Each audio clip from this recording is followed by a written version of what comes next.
آج آئے ہم خدا کے کلام میں واز باعنوان خدا کا بھید سے اکٹھے کچھ وقت گزارتے ہیں۔ کتاب مقدس سکھاتی ہے کہ جب تک ہم زمین پر مجسم ہو کر آنے والے خدا سے نہ ملیں اور انہیں قبول نہ کریں، ہم نجات نہیں پا سکتے۔ کتاب مقدس ہم پر اس حقیقت کو اجاگر کرتی ہے۔ یہاں سوال یہ ہے کہ جب خدا مجسم ہو کر زمین پر آتے ہیں تو ہم انہیں کیسے پہچان سکتے ہیں؟ ہمارے لیے یہ ایک نازک معاملہ ہے کہ اسے اچھی طرح سمجھیں۔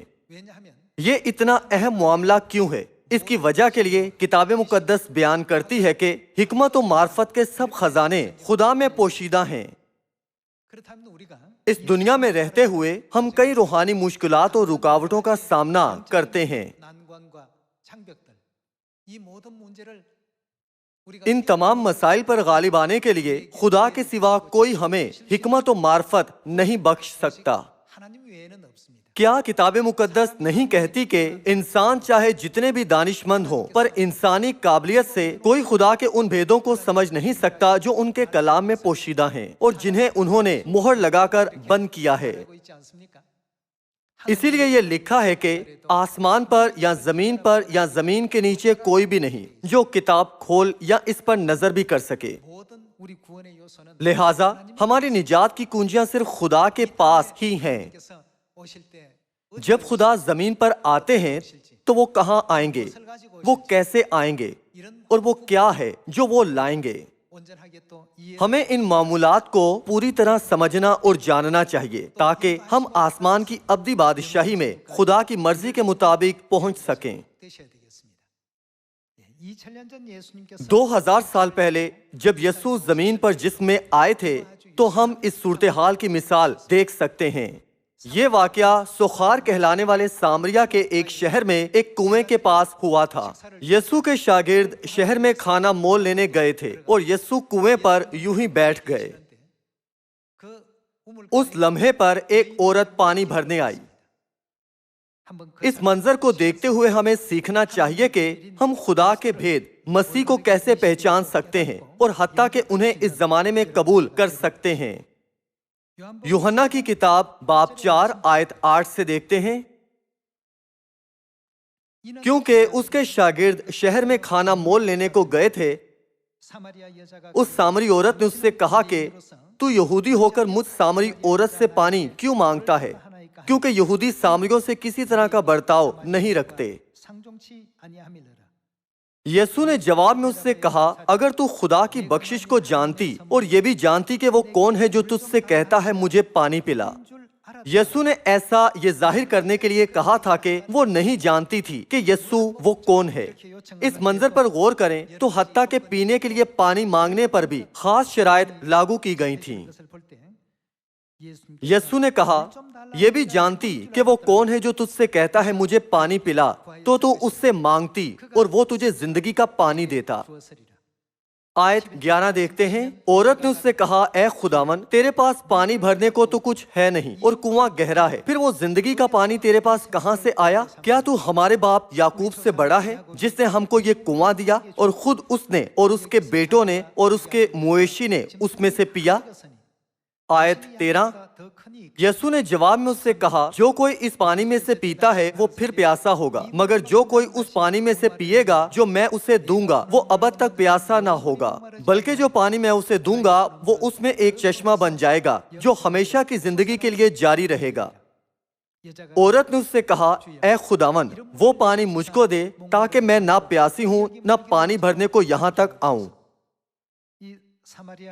یہ سوخار شہر تھا جو کہ سامریہ میں تھا۔ جبکہ یسوع سامری عورت سے باتیں کر رہے تھے، انہوں نے کہا، اگر تو جانتی کہ میں کون ہوں تو مجھ سے زندگی کا پانی مانگتی۔ اگر وہ جانتی کہ وہ کون تھے تو وہ ان سے یقینی طور پر ہر وہ چیز مانگتی جو اسے درکار تھی۔ کلسیوں باب 2 کی طرف جاتے ہیں، باب 2 آیت 2 سے، تاکہ ان کے دلوں کو تسلی ہو اور وہ محبت سے آپس میں گھٹے رہیں اور پوری سمجھ کی تمام دولت کو حاصل کریں اور خدا کے بھید یعنی وہ کسے پہچانیں گے؟ مسیح کو پہچانیں۔ جس میں وہ کیا ہے جو زمین پر مجسم ہو کر آنے والے خدا میں پوشیدہ تھا؟ حکمت اور معرفت کے سب خزانے پوشیدہ ہیں۔ اگر وہ جانتی کہ وہ کون تھے تو وہ ان سے حکمت اور معرفت، ایمان اور گناہوں کی معافی مانگتی۔ چونکہ وہ نہیں جانتی تھی اس لیے اس نے کہا، کیا تو ہمارے باپ یعقوب سے بڑا ہے؟ ہمارا باپ یعقوب کتنا عظیم ہے، تو کیا تیرا مطلب ہے تو اس سے بھی بڑا ہے؟ یوں اس نے ایسے بات کی کہ جیسے یعقوب جو محض مخلوق تھا خدا سے بھی بڑا تھا۔ اس نے محض ایک مخلوق کو خالق سے بڑا سمجھنے کی جرت کی تھی۔ آج ہم نہ تو باپ کے زمانے میں رہ رہے ہیں اور نہ ہی بیٹے کے زمانے میں، بلکہ روح القدس کے زمانے میں ہیں۔ اگر ہم روح القدس کے زمانے میں مجسم ہو کر زمین پر آنے والے خدا باپ اور خدا ماں کو پوری طرح سمجھتے تو ہم بھی ان سے ہمیں درکار کئی چیزیں مانگتے۔ ہمیں محض اس خیال سے مطمئن نہیں ہو جانا چاہیے کہ جب میں خدا کی کلیسیا میں آتا ہوں تو وہاں باپ اور ماں رہتے ہیں اور وہاں تمام تعلیمات درست ہیں۔ یہ سوچ لینا درست نہیں کہ اتنا کافی ہے۔ ہمارے لیے ایسی بہت سی چیزیں ہیں جو ہمیں ان سے مانگنی ہیں۔ اگر تو جانتی کہ میں کون ہوں تو تو مجھ سے مانگتی، چونکہ تو نہیں جانتی اس لیے تو نے مانگا نہیں۔ ہمیں احتیاط سے ان باتوں کو دہراتے رہنا چاہیے جو یسوع نے کہی تھیں۔ آئیں متی باب 16 آیت 13 سے دیکھتے ہیں۔ جب یسوع کیسریا فلپی کے علاقے میں آیا تو اس نے اپنے شاگردوں سے یہ پوچھا کہ لوگ ابن آدم کو کیا کہتے ہیں؟ انہوں نے کہا، بعض یوحنا بپتسمہ دینے والا کہتے ہیں، بعض ایلیا، بعض یرمیا یا نبیوں میں سے کوئی۔ اس نے ان سے کہا، مگر تم مجھے کیا کہتے ہو؟ ان کا مطلب تھا کہ تم اب تک میرے پیچھے چلتے رہے ہو، مگر تم مجھے کیا کہتے ہو؟ آیت 16 دیکھتے ہیں۔ شمعون پطرس نے جواب میں کہا، تو زندہ خدا کا بیٹا مسیح ہے۔ آیت 16 میں ہم دیکھ سکتے ہیں کہ پطرس جانتا تھا کہ یسوع کون تھے۔ پطرس جانتا تھا کہ وہ کون تھے اور ایمان سے ان کی پیروی کرتا رہا۔ اسی لیے وہ مسیح کی راہ کی پیروی کرتا تھا اور اسے شہید کیے جانے کے وقت تک وہ ایک مسیحی کی زندگی گزارتا رہا۔ کیا مسیح میں اس کا ایمان ہی وہ بنیاد نہیں تھا جس سے اسے ایسی زندگی گزارنے کی رہنمائی ملی تھی؟ آیت 17 دیکھتے ہیں۔ یسوع نے جواب میں اس سے کہا، مبارک ہے تو شمعون بریونا، کیونکہ یہ بات گوشت اور خون نے نہیں بلکہ میرے باپ نے جو آسمان پر ہے تجھ پر ظاہر کی ہے۔ اور میں بھی تجھ سے کہتا ہوں کہ تو پطرس ہے، اور میں اس پتھر پر اپنی کلیسیا بناؤں گا، اور عالم ارواح کے دروازے اس پر غالب نہ آئیں گے۔ وہ کلیسیا جس پر عالم ارواح کے دروازے ہرگز غالب نہیں آئیں گے، ایسی کلیسیا ہے جو ایسے ایمان پر بنی ہے جو پہچانتا ہے کہ خدا کون ہے اور ان کی راہ کی پیروی کرتی ہے۔ کیا یہ کلیسیا وہ نہیں ہے جسے یسوع نے قائم کیا تھا اور جہاں رسول جاتے تھے؟ یسوع کی قائم کردہ کلیسیا میں ایسا ایمان تھا جس نے ان کی رہنمائی یہ یقین کرنے کی طرف کی کہ خدا مجسم ہوئے ہیں۔ وہ کلیسیا ہماری خدا کی کلیسیا ہے۔ اگرچہ ہم ساری دنیا کی بے شمار کلیسیاؤں سے گرے ہوئے ہیں، پر ہماری کلیسیا ہرگز نہ گرے گی، کیونکہ یسوع نے ایسا کہا تھا۔ چاہے جہنم کی قوت کتنا ہی ہمارے خلاف ہر طرح کے منصوبے ترتیب دے، چاہے یہ کتنا ہی ہمیں ستائے، پر یہ ہرگز اس کلیسیا پر غالب نہیں آئے گی۔ اس طرح سے حفاظت پانے کے لیے ایسا کیا ہے جس پر یہ کلیسیا اعتماد رکھتی ہے؟ کتاب مقدس کہتی ہے کہ عالم ارواح کے دروازے ہرگز اس کلیسیا پر غالب نہ آئیں گے جو جانتی ہے کہ یسوع کون تھے، اور جو جانتی ہے کہ مسیح آن سنگ ہونگ کون ہے، اور نئی یروشلم آسمانی ماں جو روح کی دلہن ہے وہ کون ہے۔ آیت 19 سے جاری رکھتے ہیں۔ میں آسمان کی بادشاہی کی کنجیاں تجھے دوں گا، اور جو کچھ تو زمین پر باندھے گا وہ آسمان پر بندھے گا، اور جو کچھ تو زمین پر کھولے گا وہ آسمان پر کھلے گا۔ یہ کتنا اہم ہے۔ یہ کہا گیا ہے کہ چاہے اس زمین پر حالات و واقعات کتنے ہی غیر موزوں ہوں، پر جہنم کی قوت ہرگز ان پر غالب نہیں آ سکتی جن کا اس پہچان میں پختہ ایمان ہوتا ہے کہ خدا کون ہے۔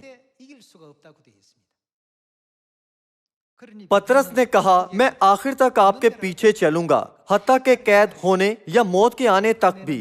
رومی شہنشاہوں کی طرف سے اذیتوں کے دوران اس لمحے تک جب پطرس شہید ہوا تھا، اس نے کہا جیسے میرا خداوند مصلوب ہوا تھا میں کیسے اسی طرح ہو سکتا ہوں؟ اس نے الٹا لٹکائے جانے کی فریاد کی اور یوں صلیب پر شہید ہوا تھا۔ شہادت والے اس کے ایمان نے آنے والی نسلوں کے لیے حتیٰ کہ آج کے دن تک بھی بطور گواہی کے کام کیا ہے۔ اگرچہ خدا مجسم ہو کر زمین پر آئے تھے، ہمیں یہ نہیں کہنا چاہیے کہ کیا تو یعقوب سے بڑا ہے؟ کیا تو ایلیا سے بڑا ہے؟ کیا تو ابراہیم سے بڑا ہے؟ ہمیں ہرگز اس قسم کے سوال پوچھنے کی جرت نہیں کرنی چاہیے۔ سامری عورت نے ایسے سوال یسوع سے اس لیے پوچھے تھے کیونکہ وہ نہیں جانتی تھی کہ وہ کون تھے۔ تاہم آج روح اور دلہن ہمیں مکاشفہ 22 باب میں کیا کہتے ہیں؟ تم سب میرے پاس آؤ، جس کسی کی روح دکھ اٹھاتی اور کرب میں ہے، دیر کیے بغیر میرے پاس آئیں اور آب حیات کا تحفہ مفت لے۔ یوحنا کی کتاب باب 1 آیت 1 سے جاری رکھتے ہیں۔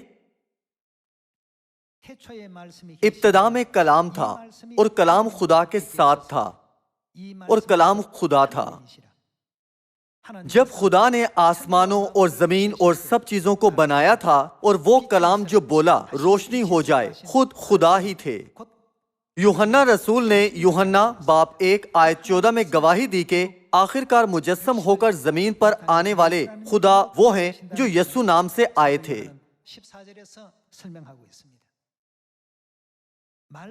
کلام مجسم ہوا۔ کلام یوحنا باب 1 آیت 1 میں ظاہر ہوا ہے۔ ہم لفظ کلام کی جگہ لفظ خدا لگاتے ہیں۔ خدا کیا ہوا؟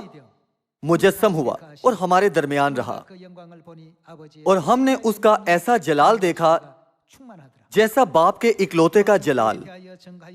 یوحنا نے اس کی بابت گواہی دی اور پکار کر کہا ہے کہ یہ وہی ہے جس کا میں نے ذکر کیا کہ جو میرے بعد آتا ہے وہ مجھ سے مقدم ٹھہرا کیونکہ وہ مجھ سے پہلے تھا۔ دوسرے الفاظ میں کیا اس کا مطلب یہ نہیں کہ خدا زمین پر جسم میں یسوع نام سے آئے تھے؟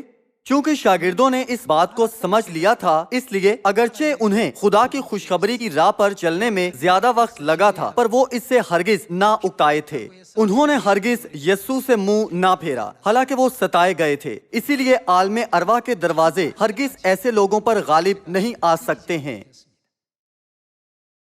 بالکل جیسے بیٹے کے زمانے میں ہوا ویسے ہی روح القدس کے زمانے میں بھی ہے کہ عالم ارواح کے دروازے ہرگز ان پر غالب نہیں آ سکتے جو خدا کے بھید کو پوری طرح سمجھ جاتے ہیں اور یہ کہ وہ کون ہے، بلکہ خدا نے انہیں آسمان کی بادشاہی کی کنجیاں سونپی ہیں۔ اس کی وجہ یہ ہے کہ کتاب مقدس ہمیں سکھاتی ہے کہ جو کچھ ہم زمین پر باندھیں گے وہ آسمان پر بندھے گا، اور جو کچھ ہم زمین پر کھولیں گے وہ آسمان پر کھلے گا۔ مرکز کی کتاب کے دوسرے باب کی طرف جاتے ہیں، باب 2 آیت 1 سے۔ کئی دن بعد جب وہ کفرنہوم میں پھر داخل ہوا تو سنا گیا کہ وہ گھر میں ہے۔ پھر اتنے آدمی جمع ہو گئے کہ دروازے کے پاس بھی جگہ نہ رہی، اور وہ ان کو کلام سنا رہا تھا۔ اور لوگ ایک مفلوج کو 4 آدمیوں سے اٹھوا کر اس کے پاس لائے، مگر جب وہ بھیڑ کے سبب سے اس کے نزدیک نہ آ سکے تو انہوں نے اس چھت کو جہاں وہ تھا کھول دیا اور اسے ادھیڑ کر اس چارپائی کو جس پر مفلوج لیٹا تھا لٹکا دیا۔ یسوع نے ان کا ایمان دیکھ کر مفلوج سے کہا، بیٹا تیرے گناہ معاف ہوئے۔ مگر وہاں بعض فقیہ جو بیٹھے تھے وہ اپنے دلوں میں سوچنے لگے کہ یہ کیوں ایسا کہتا ہے، کفر بکتا ہے، خدا کے سوا گناہ کون معاف کر سکتا ہے؟ اور فی الفور یسوع نے اپنی روح سے معلوم کر کے کہ وہ اپنے دلوں میں یوں سوچتے ہیں ان سے کہا، تم کیوں اپنے دلوں میں یہ باتیں سوچتے ہو؟ آسان کیا ہے، مفلوج سے یہ کہنا کہ تیرے گناہ معاف ہوئے، یا یہ کہنا کہ اٹھ اور اپنی چارپائی اٹھا کر چل پھر؟ لیکن اس لیے کہ تم جانو کہ ابن آدم کو زمین پر گناہ معاف کرنے کا اختیار ہے۔ جو بات یسوع کہہ رہے تھے وہ یہ تھی کہ میں مفلوج سے صاف کہہ سکتا تھا کہ تو نے شفا پائی، مگر میں نے ایسا نہیں کہا۔ اس کے برعکس میں نے کہا تیرے گناہ معاف ہوئے۔